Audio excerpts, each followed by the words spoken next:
కార్తిక్ అన్న పెట్టు నువ్వు అన్న పెట్టు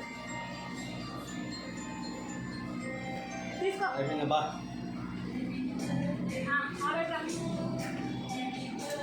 తీసుకురా నువ్వన్నా తిను అన్న నానబెట్టు నానబెట్టు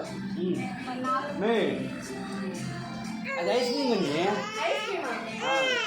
కేక్ కాదా ఇప్పుడు ఎత్తుకొచ్చినప్పుడే ఐస్ అయితే ఎత్తుకొచ్చినప్పుడే గడిపోతాం ఒక అరగంటలో గడిపోతాం మొత్తం ఇంకా అమ్మ పెట్టుకో మోక్షి